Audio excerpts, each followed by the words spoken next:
دیکھ رہے ہیں بالادستی اور میں ہوں ثاقب سعید. اس وقت ANP کے سینیٹر حاجی ہدایت اللہ خان صاحب ہمارے ساتھ موجود ہیں.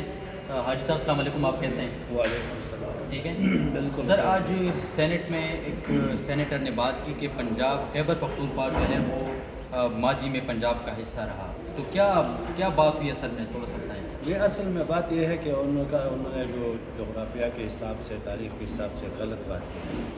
ہمارا پہلے سے یہ سب کو پتہ ہے. آج میں نے پہلے دفعہ سن لیا کہ خیبر پختونخوا پنجاب کا حصہ تھا.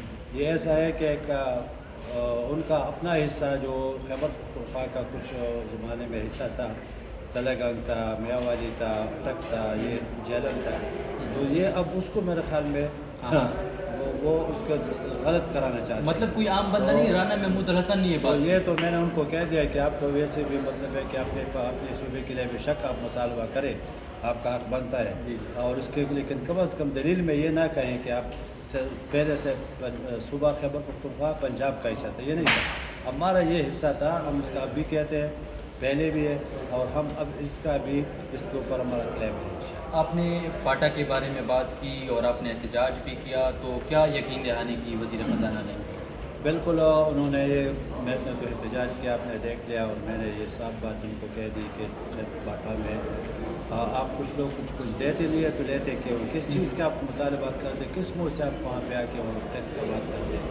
وہاں پہ کچھ میں نے سسٹم وہ ختم ہو چکا ہے. وہاں پہ دہشت گردی ہے, وہاں پہ بے روزگاری ہے, وہاں پہ تعلیم نہیں ہے, وہاں پہ جتنے بھی وہ وسائل ہیں وہ اس کے اوپر آپ لوگ نے قبضہ کیا ہے. ہمارا آئل اینڈ گیس کا حصہ ہے, اس میں نہیں دیتے, آپ کچھ دیتے تو نہ ہونے کے برابر ہے. ٹمبیکو ٹیکس سسٹم آپ تو اب کس بات پہ آپ مطالبہ کرتے ہیں کہ آپ مطلب ہے کہ آپ ٹیکس لگا لیں, اور ٹیکس کس چیز پہ لگا لیں؟ بڑے بڑے سرمایہ داروں پہ لگا لو, بڑے بڑے لوگوں پہ جن کے بڑے بڑے پراپرٹیز ہے, جن کے بڑے بڑے پیسے باہر ملک میں پڑے ہیں. یہ تو نہیں ہے کہ آپ آ کے غریب علاقے کے اوپر جو پہلے سے بے روزگار ہے, دہشت گردی کے بیچارے وہ مطلب ہے کہ ہمارے ہوئے ہیں, اس کے پاس وہ آ کے خود مطلب ہے کہ یہاں پہ آپ کے اسلام آباد میں, راولپنڈی میں, کراچی میں, پشاور میں وہ بیچارے مزدوری کرتے ہیں, تو اس کے حساب کیا لینے کا. تو NFC کا جو 100 ارب جو ملتا ہے, اس کی ریسنٹ پوزیشن کیا ہے, کیا اس پہ بات ہوئی؟ ایسا میں نے یہی کہا کہ آپ لوگوں نے وعدہ کیا تھا کہ NFC میں 100 ارب روپیہ فاٹا روزہ اضلاع کو ملیں گے, وہ بھی آپ کو لوگوں نے نہیں دی. کبھی 35 کروڑ دیتے ہیں, کبھی کچھ دیتے ہیں کچھ. بہرحال یہ جو ہے نا, ان کو درست کرنا چاہیے. NFC وارڈ میں جو ہے آپ لوگوں نے کیا وعدہ کیا تھا کہ 3% پورا بجٹ پاکستان کا جو بنتا ہے اس کا ہم دیں گے.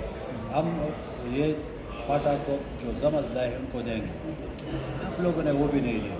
اور اس میں یہ نہیں کہ آپ صرف خیبر پختونخوا سے اس کو اٹھا کے, یہ پورا بجٹ سے جس میں پنجاب کا بھی, سندھ کا بھی, بلوچستان کا بھی اور خیبر پختونخوا کا بھی حصہ ہوگا, اس سب میں سے 3% آپ اٹھا کے ان کو دیں گے. لیکن آپ لوگوں نے ابھی تک وعدہ کیا نہیں. کل وزیر دفاع خارجہ آصف نے اس بات کا اعتراف کیا ہے کہ اس وقت ملک جو ہے جس نظام کے تحت چل رہا ہے وہ ہے ہائیبرڈ نظام. تو یہ کیا کوئی نیک شگون ہے اس ملک کے لیے کہ وزیر دفاع جو ہے وہ اس بات کا اعتراف کر رہے ہیں؟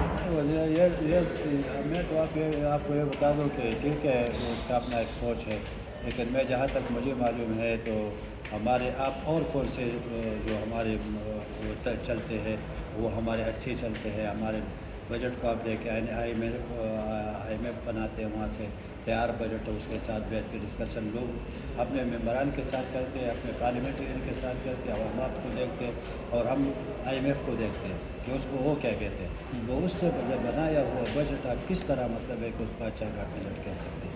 یہاں آپ دیکھ رہے ہیں تنخواہ دار لوگوں کو 10% بڑھا دیا. میں نے کل آپ کو معلوم ہوگا کہ کل میں نے 100% کا مطالبہ کیا کہ آپ کو لوگوں کو 100% اگر بڑھا دے تو تب مطلب ان کا کوئی گزارا ہوگا. وہ تو ٹھیک ہے, لیکن خواجہ آصف نے کہا کہ اس وقت ملک جو ہے وہ ہائیبرڈ نظام کے تحت چل رہا ہے. تو میں تو یہ تو ان سے پوچھتے کیونکہ اس کو کیونکہ اس کو مجھے تو اس کے بارے میں کوئی اس طرح کیونکہ NP تو اس نظام کو ہائیبرڈ, NP تو صرف جمہوریت پہ یقین رکھتی ہے. بالکل, جب ہو جائے تو ان کو پتہ ہوگا کہ کس نظام سے وہ آئے ہیں, کس نے ان کو بٹھایا یہاں پہ, کس نے ان کو مطلب ووٹ دیے, کس جمہوری نظام کے تحت وہ حکومت چلا رہے ہیں, تو یہ ان کو پتہ ہوگا. آرمی چیف جو ہیں فیلڈ مارشل ہیں اس وقت, جی, تو انہوں نے بھی صدر ٹرمپ سے ملاقات کی ہے، کیا خدشات ہیں کوئی این پی کے؟ نہیں اب سر وہ تو الگ بات ہے، وہ ٹھیک ہے، اس کا فیلڈ مارشل ہے، ملک کا آرمی چیف ہے، ان کا ایک قابلیت ہے، حافظ قرآن ہے، ان کو بس اللہ نے ایک مرتبہ دیا ہے. تو میرے خیال میں اگر ٹرمپ کون سا اتنا بڑا آدمی ہے کہ اس سے تو بڑا آدمی نہیں ہے نا، صحیح. اس سے تو ہمارا جو ہے نا فیلڈ مارشل بڑا آدمی ہے. اور اس نے خود اعتراف بھی کر دیا ٹرمپ نے کہ بھائی مجھے یہ اعزاز حاصل ہوا کہ مجھے اس کے ساتھ جو مطلب ہے کہ ملاقات کا نصیب ہو. تو اس ملاقات کا کوئی نقصان تو نہیں ہو سکتا آنے والے وقت میں؟ نہیں، نقصان تو نہیں ہو سکتا، البتہ اچھائی ہو سکتی ہے اگر، کیونکہ اس نے جو باتیں کی ہوں گے وہاں پہ تو ملک کے لیے کیے ہوں گے اور ملک کے بھلائی کے لیے ہوں گے، مسلمانوں کے لیے کیے ہوں گے. اس نے فلسطین کی بات کی ہوگی، اس نے ایران اور عراق کے اسرائیل کی بات کی ہوگی، اس نے پاکستان کے اگلا جنگ جو بھارت اور یہاں پہ ہوا تھا انہوں نے جنگ بندی کی اس کے بارے میں.